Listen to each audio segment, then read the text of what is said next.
I love commenting on drama.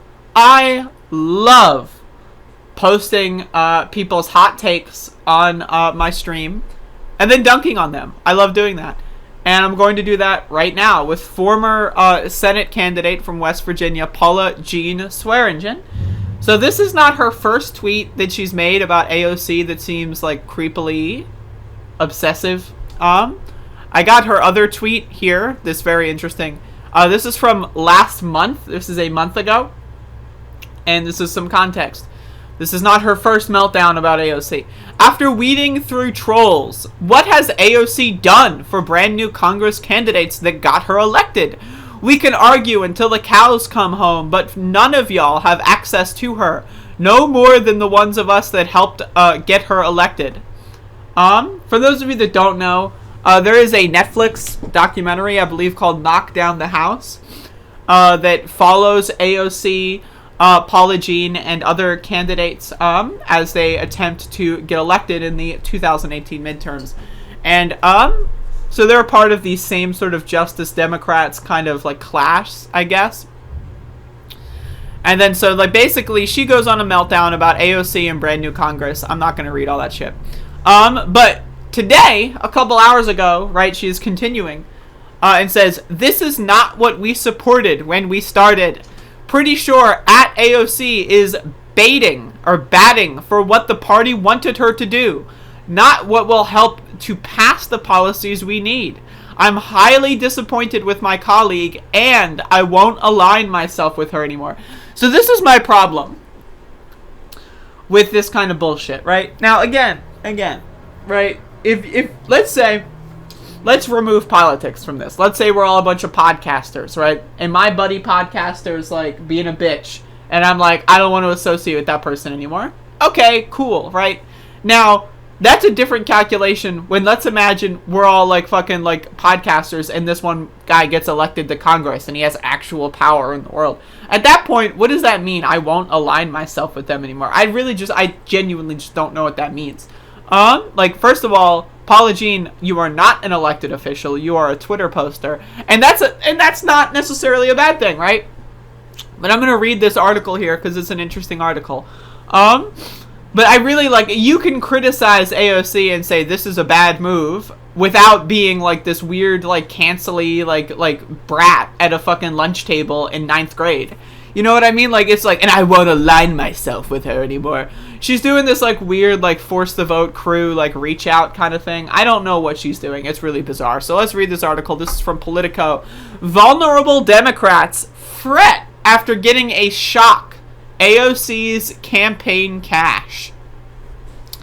So for those of you that don't know, AOC is one of the best fundraisers in the entirety of the Congress. She is getting to the point where she can maybe, and like, let's, provide exponential growth for the next couple of years. Maybe she will oust Nancy Pelosi as top fundraiser for the Democrats, right? So that's like, she is very, very, very good at raising money. As the midterms campaign's first fundraising deadline approached this weekend, several vulnerable House Democrats got an unwelcome surprise in their accounts. $5,000 from Alexandria Ocasio-Cortez. The New York Democrat sent the contributions to her colleagues to help keep the House majority ahead of a tough cycle without directly contributing to the Democratic Congressional Campaign Committee. If you are on the DCCC email list, it is the most embarrassing thing in the world. I was on that through the entirety of the primary. It was so embarrassing. They send you like emails like, from Barack Obama, headline, please help! And then you click on it, and there's a bunch of like flashing images that said, the Democrats are going to lose, Trump is doing it again. Honestly, the DCCC email list is amazing. But, AOC wants to raise her money irrespective of that. And that's one of the biggest political things, in my opinion, is fundraising. You need to have a way to, actually pay people to do all this bullshit. And doing so in a way that's not directly tied to corporate centrist Democrats is a good thing. It is a good thing. I don't know why. Paula Jean is not being very specific with her criticism here. I don't know what the problem is. Is the problem that she has fundraising irrespective of the DCCC?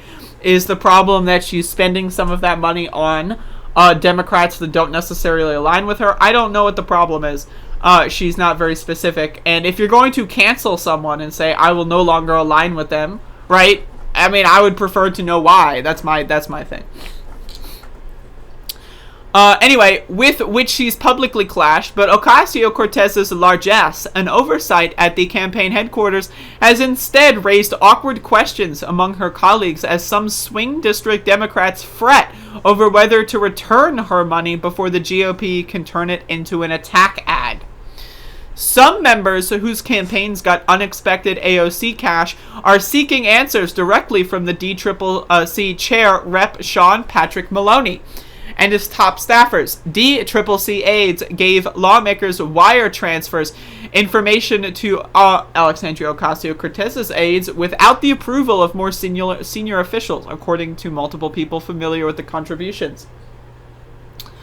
Even if imperiled House Democrats refund her contribution now, AOC's name is almost certain to show up on their Federal Election Commission reports when they're due this month, creating a liability for members of the party who have to win re-election in districts where her political brand is poisoned thanks to years of unrelenting Republican attacks. Or maybe thanks to years of unrelenting attacks from Democrats like Nancy Pelosi. This article is written poorly in that regard. Reminder, what was the first thing Nancy Pelosi did when she became Speaker of the House in 2018? She did the whole Trump thing.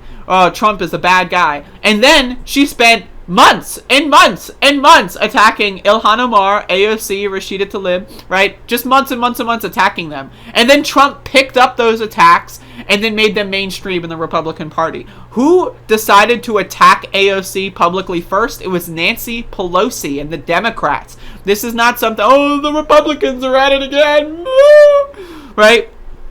This is a good thing. And AOC is doing smart politics, getting people tied to her, right? So it's either they have to endorse things like the Green New Deal, Medicare for All, or they run away and probably lose in primaries. This is a good strategy. So I don't know why Paula Jean Swearengin is so highly disappointed with my colleague. I don't know what that means. I don't know why she's having a meltdown. In the rest of this article, you can read it yourself if you want. But this is the basic idea. She's giving some of her money to Democrats that are in, let's say, some shaky districts that could potentially lose. And those Democrats are having to face, like, should I double down on policies that are popular, or should I try to be the other guy but slightly less crazy? And guess what? Being the other guy but slightly less crazy does not win elections, right? So these people are going to have to choose the future of the party, AOC, or losing my goddamn seat, right? Those are the choices. And for whatever reason, Paula Jean Swearengin upset with that. I don't understand. It's weird. It's strange. It's bizarre. And so I hope she gets better soon. And I just gotta say, this is a good strategy. I think just sending the money to people who you don't like, it's a good fucking strategy.